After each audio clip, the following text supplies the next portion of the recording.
నమస్కారం వార్తలకు స్వాగతం. ముందుగా ముఖ్యాంశాలు. మాజీ మంత్రి కేటీఆర్ ప్రెస్ మీట్, పలు అంశాలపై వివరణ.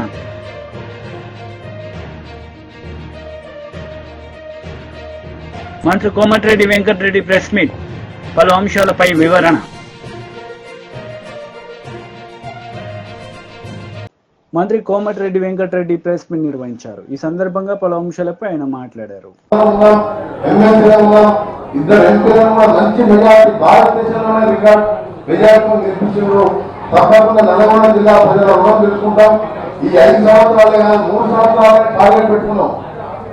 3 సంవత్సరాలే పూర్తి చేయాలని మా ఆంధ్రప్రదేశ్ ఇరిగేషన్ మినిస్టర్ గారు చెప్తున్నాం. మా కాలం ఏం మార్పు బేని కెనాల్ 35 కిలో 9 కెనాల్, ఎక్కడైనా కెనాల్ ఉన్నప్పుడు ఎప్పుడైనా లైనింగ్ చేస్తారు.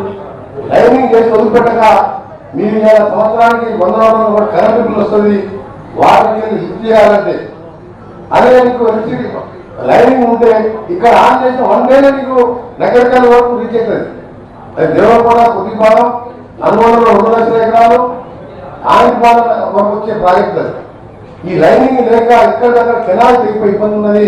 దాన్ని కూడా పూర్తి చేస్తామని చెప్పి మినిస్టర్ గారు ఒప్పుకున్నందుకు వారికి కూడా ధన్యవాదాలు తెలియజేసుకుంటూ మరొకసారి జిల్లా ప్రజలకు సాగర్ ఆయకట్టే కాదు, ఏం మాత్రం ఆయకట్టు ఇప్పుడే చెప్పిన పిల్లాపల్లి, గురాజం కాదు, దమ్మాలంటే చిన్న చిన్న పనులంతా 200-300 కోట్లతో వాళ్ళు అన్ని చేస్తామని చెప్పినందుకు వారికి ధన్యవాదాలు తెలియజేసుకుంటూ, నేను కూడా ఆరోగ్య శాఖ మంత్రిగా మా ఎమ్మెల్యేల సహకారంతో మా డిప్యూటీ చైర్మన్, ఎమ్మెల్సీలు, ఎంపీలు అందరూ కలిసి జిల్లా అభివృద్ధిని తెలంగాణలో నెంబర్ 1 చేయాలి. తెలంగాణను కూడా నెంబర్ 1 చేయాలి దేశంలో అన్నదే మా ప్లాన్. అందరికీ నమస్కారం. టీడీపీ లీడర్ మీడియా సమావేశం నిర్వహించారు. ఈ సందర్భంగా పలు అంశాలపై ఆయన మాట్లాడారు. పార్టీ నాయకులందరూ కూడా మంగళగిరి పార్టీ కార్యాలయంలో ప్రతిరోజు కూడా ఉదయం 10 గంటలకల్లా ప్రజలకు అందుబాటులో ఉండి వచ్చే ప్రతి అర్జీని కూడా తీసుకొని సంబంధిత శాఖలకి, సంబంధిత అధికారులకు పంపిస్తున్నాం. ఇప్పటికైనా జగన్ రెడ్డి కుట్రపూరిత రాజకీయాలకి ఫుల్ స్టాప్ పెట్టాలి. ఎందుకంటే మొన్నే చూసాం, విజయవాడ ఎయిర్పోర్ట్లో పోలీస్ అధికారుల మీద వైసీపీ నాయకులు జగన్ రెడ్డి సమక్షంలోనే దురుసుగా ప్రవర్తిస్తున్నారంటే మీ ఫ్యాక్షన్ మెంటాలిటీ కావచ్చు, మీ పైచాచిక ఆనందం కావచ్చు, మీ నాయకుల అరాచకాలు కావచ్చు, వీటన్నిటికి కూడా సంబంధిత అధికారులు ఫుల్ స్టాప్ పెడతారు.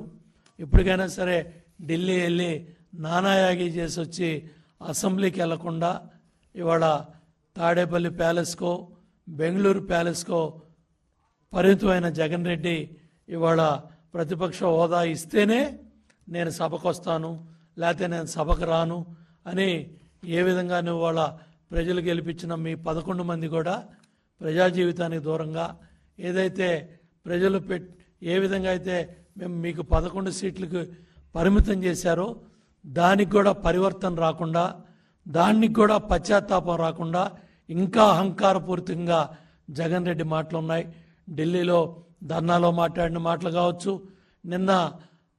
మొన్న విజయవాడ ఎయిర్పోర్ట్లో మీ నాయకుల ప్రవర్తన కావచ్చు, ఇవన్నీ కూడా బట్టబయలవుతూ ఉన్నాయి. ఇప్పుడు కూడా వైసీపీ నాయకులు కావచ్చు, గుండాలు కావచ్చు, మీ చాలా ప్రాంతాల్లో మీ చేసే అరాచకాలన్నీ కూడా బట్టబయలవుతూ ఉన్నాయి. తప్పకుండా పోలీస్ యంత్రాంగం ఉక్కుపాదంతో ఇటువంటి అరాచకాలు పాల్పడే మీ పార్టీ కార్యకర్తల నాయకులను కానీ ఉక్కుపాదంతో కూడా అంచేస్తారు. శాంతి పద్ధతులను పరిరక్షించడంలో కూటమి ప్రభుత్వం ముందుకెళ్తుందని చెప్పి తెలియజేస్తా ఉన్నాను.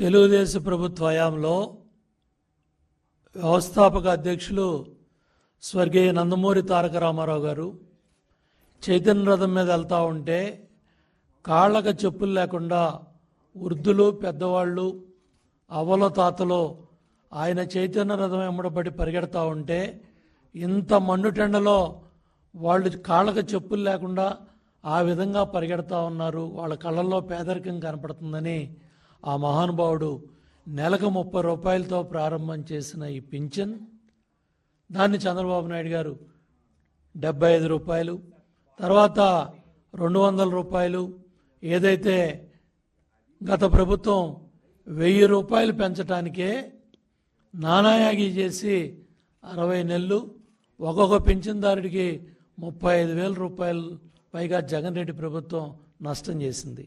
ఇదే డబ్బుల్ని జగన్ రెడ్డి ప్రభుత్వం కొన్ని వేల కోట్లు ఖర్చు పెట్టి నేను 6 గంటలకి ఇచ్చాను, సూర్యుడు రాకముందు వచ్చాను, ఉద్ధరించానని చెప్పి మొదటి వారంలో ప్రతి నెల కూడా చాలా అహంకారపూరితంగా జగన్ రెడ్డి మాట్లాడేవాడు. ఇవాళ చంద్రబాబు నాయుడు గారి ప్రభుత్వం ఎంతో సమర్థవంతంగా ఉన్న ప్రభుత్వ అధికారులతో, ప్రజాప్రతినిధులతో తెల్లవారుజామున 5 గంటల నుంచి 6 గంటలకి ఇప్పుడు దగ్గర దగ్గర 94%, 95% తీసుకెళ్లారంటే ఇవాళ ప్రజలు ఆలోచన చేయాలి. ఏ ప్రభుత్వం సమర్థవంతంగా ఉన్న అధికార యంత్రాంగాన్ని వాళ్ళ సేవల్ని సమర్థవంతంగా ఉపయోగించుకొని ప్రజాధనాన్ని సేవ్ చేసి ఉన్న వ్యవస్థలతోనే గ్రామాల్లో ఉన్న పంచాయతీ సెక్రటరీలు కావచ్చు, సచివాలయ ఉద్యోగస్తులు కావచ్చు, ప్రభుత్వ అధికారులు కావచ్చు, కలెక్టర్ దగ్గర నుంచి, మంత్రుల దగ్గర నుంచి, ఎమ్మెల్యేల దగ్గర నుంచి, ఎమ్మెల్సీల దగ్గర నుంచి, ప్రజాప్రతినిధులు, సర్పంచుల దగ్గర నుంచి, ఎంపీటీసీలు, జడ్పీటీసీలు, జడ్పీ చైర్మన్లు, ఎంపీల దగ్గర నుంచి ప్రతి ఒక్కళ్ళు కూడా భాగస్వాములై ఇవాళ దగ్గర దగ్గర 60 లక్షల మంది పైగా పింఛన్దారులకు ఆ డబ్బు వాళ్ళ చేతుల్లో పెట్టడం జరిగింది. కాబట్టి ఇవాళ మీరు అడిగిన ప్రశ్న కూడా కోర్టు పరిధిలో ఉంది. తప్పకుండా రాబోయే రోజుల్లో ఆ సమస్యకు కూడా ఏ విధంగా ఎట్లా ముందుకెళ్లాలో కూటమి ప్రభుత్వం, చంద్రబాబు నాయుడు గారు ఏ విధంగా ముందుకు తీసుకెళ్లే త్వరలో తెలియజేస్తారు.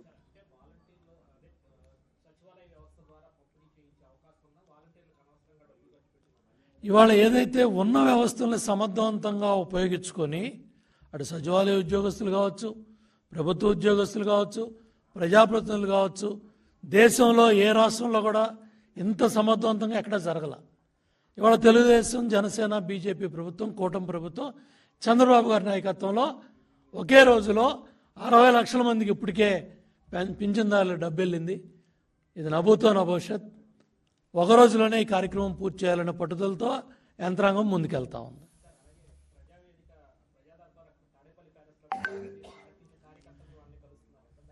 జగన్ రెడ్డి 5 ఏళ్లలో మాజీ మంత్రి కేటీఆర్ మీడియా సమావేశం నిర్వహించారు. ఈ సందర్భంగా పలు అంశాలపై ఆయన మాట్లాడారు. ఒక్క తమ్ముడితో, ఒక్క చెల్లెతో చెప్పి ఈ 8 నెలల్లో నీ కాంగ్రెస్ ప్రభుత్వం ఒక్క ఉద్యోగం ఇచ్చిందని చెప్పి వాళ్ళతో చెప్పి మేమందరం రాజీనామా చేసి అక్కడనే పెట్టి పోతాం. వాస్తవం ఏంది? ఇప్పుడే పల్లా రాజేశ్వరరెడ్డి గారు చెప్పినట్టు మందికి పుట్టిన బిడ్డలు మా బిడ్డలు అని చెప్పుకుంటూ ఇవాళ కేసీఆర్ ప్రభుత్వం ఇచ్చిన 30-40 వేల ఉద్యోగాలు కాగితాలు మాత్రం నువ్విచ్చి ఇవాళ డ్రామా ఏదైతే ఆడుతున్నావో రేవంత్ రెడ్డి, నేను అందుకే అంటున్నా, నీది డ్రామా కాకపోతే, నీది అబద్ధం కాకపోతే, నువ్వు ఇచ్చిన ఉద్యోగాలు నిజమే అయితే నువ్వు వస్తావా, నీ రాహుల్ గాంధీ వస్తాడా? రండి, సిటీ సెంట్రల్ లైబ్రరీకి వస్తారా, అశోక్ నగర్ కు వస్తారా, ఉస్మానియా యూనివర్సిటీకి వస్తారా, ఎక్కడికి వస్తే అక్కడికి రండి. రేవంత్ రెడ్డి మళ్ళీ అంటుంటాడు మగాళ్ళు అయితే అని. నేను అంటున్నా రేవంత్ రెడ్డి, మగాడు అయితే రా, అశోక్ నగర్ కి రా, అక్కడ పిల్లలే చెప్తారు నువ్వు ఉద్యోగాలు ఇచ్చిన మాట వాస్తవమా కాదో చెప్తారు. నీ రాహుల్ గాంధీని తీసుకురా, ఇచ్చిన మాటలు ఏమైనా నిలదీస్తారు. కాంగ్రెస్ నాయకులను తరిమేసే పరిస్థితి ఉంది ఇవాళ తెలంగాణ యువత. ఒకవైపు యువత రోడ్ల మీద ఆందోళన చేస్తా ఉన్నారు. నిన్న రాత్రి దిల్సుఖ్ నగర్ లో జీవో నంబర్ 46 సవరించాలని వేలాది మంది పిల్లలు రోడ్డెక్కినారు. మరొక వైపు ఇవాళ 1800 మంది మాజీ సర్పంచులు ఇవాళ తమ బిల్లులు విడుదల చేయాలని చెప్పి సెక్రటేరియట్ ముట్టడిస్తే వారిని తీసుకుపోయి అరెస్ట్ చేసి పెట్టినారు. మా నాయకులు హరీష్ రావు గారు, వారి నేతృత్వంలో మా కొంతమంది శాసనసభ్యులు వారంతా అక్కడికి పోయినారు. నేను ఇవాళ ఈ ప్రభుత్వాన్ని డిమాండ్ చేసేది ఒకటే, మభ్యపెట్టి ఎక్కువ కాలం మీరు నడపలేరు. మార్పు అని ఎక్కువ రోజులు ఏమార్చలేరు. తప్పకుండా ప్రజలు తిరగబడే రోజు వస్తుంది. ముఖ్యంగా మీరు ఎవరితోనైతే గోక్కోకూడదో వాళ్లతో గోక్కుంటున్నారు, తెలంగాణ యువతతో, తెలంగాణ పిల్లలతో. మీకు తెలుసు 2 లక్షల ఉద్యోగాలు బోగస్ అని తెలుసు, మీరిచ్చిన జాబ్ క్యాలెండర్ బోగస్ అని తెలుసు. అయినా తెలిసి మళ్లీ పిల్లల్లో ఇవాళ ఉద్వేగాల్ని రెచ్చగొట్టే విధంగా లేని ఒక వాతావరణాన్ని నిర్మాణం చేసే ప్రయత్నం మీరు చేస్తా ఉన్నారు. మీ క్యాలెండర్ బోగస్, అందులో ఉద్యోగాలే లేవు, అందులో తారీఖులు తేదీలు తప్ప ఏమీ లేదు. దాని మీద చర్చ పెట్టమంటే ఇవాళ ప్రభుత్వం పారిపోవడమే కాకుండా సిగ్గు లేకుండా ఇవాళ మళ్ళీ మమ్మల్ని మా ఎమ్మెల్యేలందరినీ కూడా ఒక బజారు భాషలో మా సాటి ఎమ్మెల్యేతో తిట్టించిన వైనం ఏదైతే ఉందో ఇది నిజంగా కూడా ప్రజాస్వామ్యానికి అందరికీ ఈ శాసనసభకి ఒక చీకటి రోజు. నిజంగా కూడా ఒక దుర్మార్గమైన పద్ధతుల్లో నిన్న మొన్న మా అక్కలను అవమానించారు. ఈ రోజు మొత్తంగా ఒక సాడిస్ట్ మాదిరిగా ముఖ్యమంత్రి ఇవాళ ఈ రకంగా పైశాచికానందం పొందుతూ ఒక సభ్యుడు మమ్మల్ని అమ్మ అక్క అని తిడుతుంటే పైశాచికానందం పొందుతూ అందరినీ ఉసుగొల్పుతూ ఆయన పక్కన నిలబడండి పొండి అని ఉసిగొల్పుతూ ఒక సాడిస్ట్ ముఖ్యమంత్రి లాగా రేవంత్ రెడ్డి వ్యవహారం చేస్తా ఉన్నాడు. తెలంగాణ యువత తప్పకుండా రేవంత్ రెడ్డికి తగు రీతిలో సమాధానం చెప్తది. దాని టైం కూడా వస్తుంది. ఎక్కువ కాలం ఈ డ్రామా నడవదని హెచ్చరిస్తూ ఈ 5-6 రోజుల శాసనసభ సమావేశాల్లో గవర్నమెంట్ తేలిపోయింది. గవర్నమెంట్ లో విషయం లేదు, కేవలం ఊదరగొట్టే ఊకదంపుడు ఉపన్యాసాలు తప్ప ఏమీ లేదని తేలిపోయింది. కాబట్టి ఈ బజారు భాషతో మమ్మల్ని రెచ్చగొట్టి మంచిగా మాట్లాడుతుంటే కావాలని ఉసిగొల్పి ఇవాళ ప్రజల దృష్టి మరల్చే ఒక చీప్ టాక్టిక్స్. ఈయన చీఫ్ మినిస్టర్ కాదు, చీఫ్ మినిస్టర్. ఒక చీఫ్ మినిస్టర్ గా రేవంత్ రెడ్డి ఒక సాడిస్ట్ ముఖ్యమంత్రిగా పైశాచికానందం పొందుతున్న YCP leader Pothina Mahesh media సమావేశం నిర్వహించారు. ఈ సందర్భంగా పలు అంశాలపై ఆయన మాట్లాడారు. నమస్కారం అందరికీ. సమాజంలో అట్టడుగు వర్గాల అభ్యున్నతి వైఎస్ఆర్ కాంగ్రెస్ పార్టీ యొక్క లక్ష్యం. సామాజికంగా, రాజకీయంగా, ఆర్థికంగా ఆయా వర్గాల సాధికారతే సాధించాలనే సమున్నత ఉద్దేశంతో రాజకీయ పార్టీగా 5 ఏళ్ల పరిపాలనలో వైఎస్ఆర్ కాంగ్రెస్ పార్టీ అనేక చర్యలు తీసుకుందని చెప్పి కూడా మనం చేస్తా ఉన్నాం. శ్రీ వైఎస్ జగన్మోహన్ రెడ్డి గారి ప్రభుత్వం హయాంలో అమలు చేసినటువంటి పథకాలు, ఇచ్చిన మంత్రి పదవులతో పాటు నామినేటెడ్ పదవుల కేటాయింపు, ఏర్పాటు చేసినటువంటి కార్పొరేషన్లు ఇవన్నీ కూడా నిదర్శనంగా నిలుస్తాయి. అణగారిన కులాల్లో ఏ 2 వర్గాలున్నా కూడా వైఎస్ఆర్ కాంగ్రెస్ పార్టీ అవి 2 కళ్ళుగా భావించింది. అలాగే చూసింది కూడా. ఎస్సీ వర్గీకరణ విషయంలో ఇవాళ గౌరవ సుప్రీంకోర్టు ఇచ్చిన తీర్పు కూడా షెడ్యూల్డ్ కులాల అభ్యున్నతికి తోడ్పడాలన్నదే వైఎస్ఆర్ కాంగ్రెస్ పార్టీ యొక్క ముఖ్య ఉద్దేశం. గౌరవ సుప్రీంకోర్టు ఇచ్చిన తీర్పును అవకాశవాద రాజకీయాలకు వాడుకోకుండా తీర్పు ఈ యొక్క సుప్రీంకోర్టు యొక్క తీర్పు స్ఫూర్తి ఏదైతే ఉందో ఆ స్ఫూర్తిని మనస వాచ కర్మేణ అందరికీ న్యాయం జరిగేలా ఎస్సీలను బలోపేతం చేయడానికి వినియోగించాలని వైఎస్ఆర్ కాంగ్రెస్ పార్టీ మనస్ఫూర్తిగా కోరుకుంటాం. ఇంకా మాజీ మంత్రి హరీష్ రావు మీడియా సమావేశం నిర్వహించారు. ఈ సందర్భంగా పలు అంశాలపై ఆయన మాట్లాడారు. కొద్దిమంది నిరుద్యోగ యువత తమకు జరిగిన అన్యాయాన్ని వివరించడానికి బీఆర్ఎస్ పార్టీ ఆఫీస్కి వచ్చి ఇప్పటిదాకా మాకు చెప్పడం జరిగింది. కాంగ్రెస్ పార్టీ నిరుద్యోగ యువతను ఆ రోజు ఎన్నికల ముందు ఏమి హామీలు ఇచ్చింది, ఎన్నికల్లో ఎలా వాడుకుంది, ఇవాళ ఎన్నికలు అయిపోయిన తర్వాత ఎలా మోసం చేసింది అనేటువంటి విషయాన్ని చెప్పి తమ బాధను వారు ఇప్పటిదాకా మాకు చెప్పడం జరిగింది. సో ఆ యువత కొంతమంది ఈరోజు తెలంగాణ భవన్కి వచ్చారు. వాళ్ళ మాటలు విందాం, తర్వాత నేను చివరిలో మాట్లాడతాను. మహేందర్, ఏదైతే ఈరోజు కాంగ్రెస్ ప్రభుత్వము ఉద్యోగ క్యాలెండర్ ప్రకటించిందో ఇది ఎంత లోపభూయిష్టంగా ఉన్నదంటే, వీళ్ళు మేనిఫెస్టోలో పెట్టిర్రు దీనికి చట్టబద్ధత కల్పిస్తాము, మేము రాగలగే 1 సంవత్సరంలో 2 లక్షల ఉద్యోగాలు ఇస్తామని చెప్పారు. వాళ్ళు వచ్చినప్పటి నుంచి ఇప్పటివరకు వేసిన నోటిఫికేషన్ లేదు. ఇవన్నీ గత ప్రభుత్వం వేసిన నోటిఫికేషన్లు. సరే, ఈ క్యాలెండర్లోనైనా వాళ్ళ అంకెని చూపించి, ఈ సంవత్సరంలో వేయాల్సిన అంకెని చూపించి 2 లక్షల భర్తీకి ఏదన్నా అడుగులు వేస్తారనుకుంటే ఈరోజు ఏమాత్రం ఆ పోస్టులను మెన్షన్ చేయకుండా డేట్లలో కూడా చాలా కన్ఫ్యూజ్గా ఇచ్చి ఈ క్యాలెండర్ ఇచ్చారు. ఈ క్యాలెండర్లో కనీసం సీఎస్ సిగ్నేచర్ కూడా లేదు. మేము ప్రతి మినిస్టరు, ప్రతి సీఎం రేవంత్ రెడ్డి గారు కూడా దీనికి చట్టబద్ధత కల్పిస్తాము, దీనికి బిల్లు కల్పిస్తామన్నారు. దీంట్లో కనీసం ఒక సీఎస్ సిగ్నేచర్ కూడా లేదు. ఇది కేవలం ఒక టైం టేబుల్ లెక్క ఉంది. దీనికి ఏ చట్టబద్ధత కల్పించారు? ఇది మీరు ప్రతి మీరు మేనిఫెస్టోలో పెట్టినప్పుడు మా దగ్గరకు వచ్చి అశోక్ నగర్ లో మాట్లాడినప్పుడు మేము చట్టబద్ధత కల్పిస్తాము, ప్రతి సంవత్సరం క్యాలెండర్ విడుదలయ్యేటట్టు చేస్తాము, మీరు పల్లెల్లోకి వెళ్ళండి, మా తరపున ప్రచారం చేయండి, మేము వచ్చిన తర్వాత ఒక సంవత్సరంలో 2 లక్షల జాబ్లు ఇస్తామని చెప్పిర్రు. మమ్మల్ని తిప్పిర్రు, మమ్మల్ని వాడుకున్నారు. ఈ రోజు ఒక 3 నెలల కానించి మేము ప్రొటెస్ట్ చేస్తుంటే మేము టీజీపీఎస్సీ ముట్టడని పోతే ఆ రోజు 3 రోజుల్లో జాబ్ క్యాలెండర్ అన్నారు. తర్వాత మేము వచ్చేసి ఈ అశోక్ నగర్ చౌరస్తాలో చేస్తే మళ్ళీ 3 రోజుల క్యాలెండర్ అన్నారు. ఈ అసెంబ్లీ సెషన్ లో క్యాలెండర్ అన్నారు. చివరి రోజు చివరిసారిగా ప్రయత్నించారు. మీరు మార్నింగ్ నుంచి దీని గురించి వెయిట్ చేస్తున్నాము. సరే ఇప్పటికైనా క్యాలెండర్ ప్రకటిస్తారు, దీన్ని చట్టబద్ధత కల్పిస్తారనుకున్నాం, దీంట్లో అంకెలు చెప్తారనుకున్నాము. కనీసం 2 లక్షల్లో 1 లక్ష ఉద్యోగాలకైనా దీంట్లో నోటిఫై చేస్తారనుకుంటే ఈ రోజు చూస్తే ఈ లెక్క ప్రకారం చూస్తే 1.5 year తర్వాత గ్రూప్ 2 నోటిఫికేషన్ ఉంది. ఇప్పుడు పెట్టిన ఎగ్జామ్ నోటిఫికేషన్ ఇప్పుడు డిసెంబర్లో మొన్న పోస్ట్పోన్ చేసిన ఎగ్జామ్ ఆల్రెడీ గత ప్రభుత్వం నోటిఫికేషన్ వాళ్ళు డిసెంబర్లో పెడుతున్నారు. తర్వాత వాళ్ళు ఎప్పుడు ఇస్తున్నారు? మేలో ఎగ్జామ్ పెడుతున్నారు. అంటే వాళ్ళు ఇప్పుడు వచ్చినప్పటి నుంచి 15 నెలల తర్వాత గ్రూప్ 2 నోటిఫికేషన్ ఇస్తున్నారు. వాళ్ళు మొదట ఏం చెప్పారు? మేము వచ్చిన సంవత్సరమే 2 లక్షలు అన్నారు. ఇప్పటి వరకు 30,000 ఉద్యోగాలు ఇచ్చినామని అసెంబ్లీలో చెప్తున్నారు. 30,000 ఉద్యోగాలకు సంబంధించిన డీటెయిల్స్ ఇది. 30,000 ఉద్యోగాలలో ఏ రోజు ఈ నోటిఫికేషన్ ఎప్పుడు వచ్చింది, ఎగ్జామ్ ఎప్పుడు పెట్టిర్రు, రిజల్ట్ ఎప్పుడు ఇచ్చిర్రు, ఇది ఎప్పుడు వచ్చింది? 2022లో వచ్చినాయి. ఇవి ఎగ్జామ్స్ అయిపోయినాయి. ఈ పోలీస్ కానిస్టేబుల్కి వీళ్ళకి ఫిజికల్ టెస్ట్ అయిపోయింది. ఇవన్నీ అయిపోయినాయి. కేవలం నియామక పత్రాలు ఇచ్చి ఇవి మేమిచ్చినామని చెప్పుకొని 30,000 ఉద్యోగాలు మేమిచ్చినామని చెప్పుకొని వాళ్ళ ఖాతాలు వేసుకున్నారు. సరే అప్పటికి కూడా నిరుద్యోగులు క్యాలెండర్లో ఇంకా 1,70,000 ఉద్యోగాలు ఇస్తారేమో లేదా 1,00,000 ఉద్యోగాలు ఇస్తారేమో అనుకున్నారు. ఈ రోజు చూస్తే క్యాలెండర్లో కనీసం ఒక అంకె కూడా లేదు. అంటే ఇది కేవలం ఒక టైం టేబుల్ లెక్క ఉంది. ఒకటే దానిని గ్రూప్ 1 ఒక కాలంలో ఇవ్వాల్సిన గ్రూప్ 1ని ఒక కాలంలోనేమో నోటిఫికేషన్ డేట్ ఇచ్చిర్రు, ఒక కాలంలోనేమో ప్రిలిమ్స్ డేట్ ఇచ్చిర్రు, ఒక కాలంలోనో మెయిన్స్ డేట్ ఇచ్చిర్రు. అంటే ఊరికే డొల్ల కోసం ఇది కేవలం మమ్మల్ని మభ్య పెట్టడానికి ఇచ్చిర్రు. దీన్ని చూసిన తర్వాత మాకు ఇంకా నిరాసక్తి ఉంది. రాహుల్ గాంధీ గారు అశోక్ నగర్కి వచ్చి చెప్పింది మేము క్యాలెండర్ ఇస్తామని చెప్పింది ఈ క్యాలెండర్ గురించా? ఇది మేనిఫెస్టోలో పెట్టారు.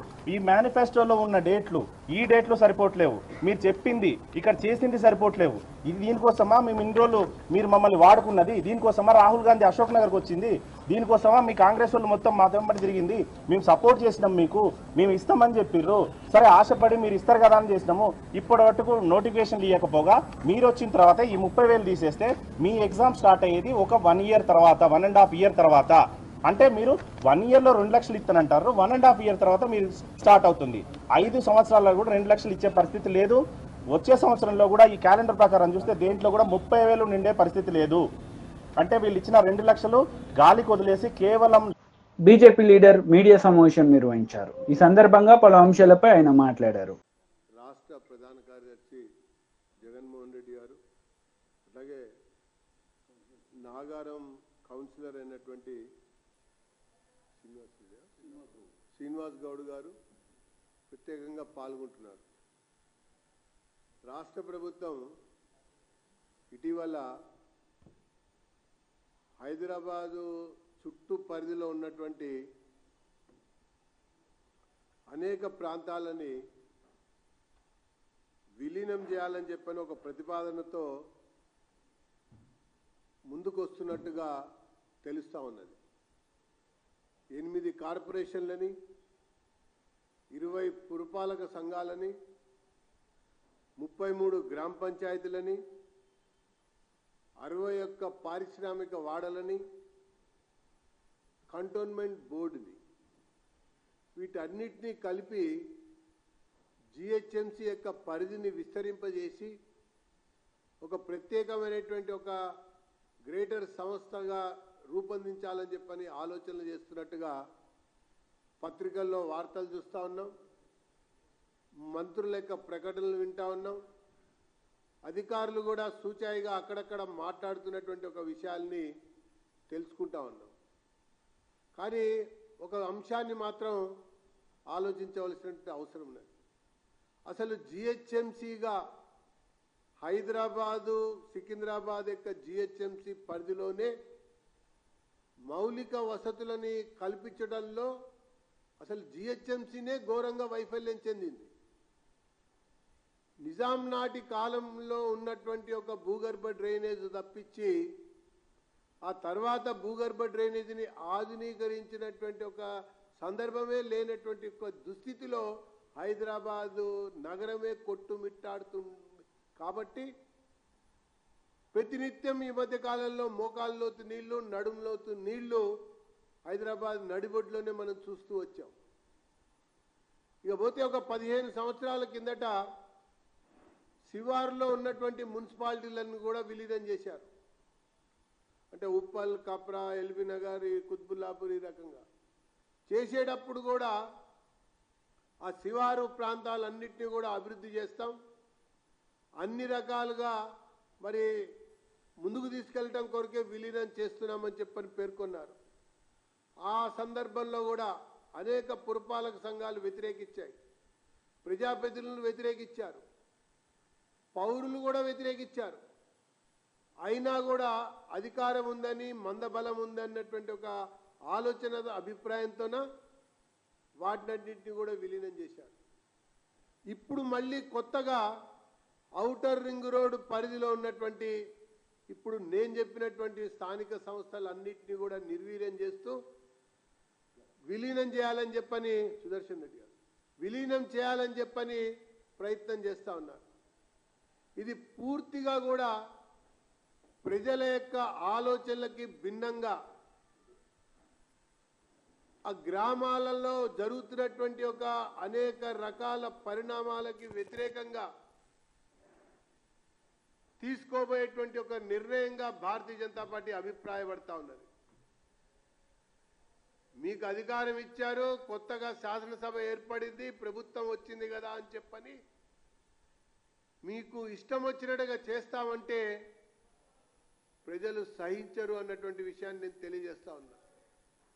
ఇప్పుడు నేను చెప్పినట్టుగా ఈ 8 కార్పొరేషన్లు కూడా ఎన్నికైన కార్పొరేషన్లే, ఆ 20 మున్సిపాలిటీలు కూడా ఎన్నికైనటువంటి ప్రజాప్రతినిధులే, ఆ 33 గ్రామ పంచాయతీలు కూడా ప్రజలచే ఎన్నుకోబడ్డేటువంటి ఒక స్థానిక సంస్థలే. ఇవన్నీ ఉండి కూడా వాళ్ళ అభిప్రాయాలు తీసుకోకుండా వార్తలు ముగించే ముందు ముఖ్యాంశాలు మరోసారి. మాజీ మంత్రి కేటీఆర్ ప్రెస్ మీట్, పలు అంశాలపై వివరణ.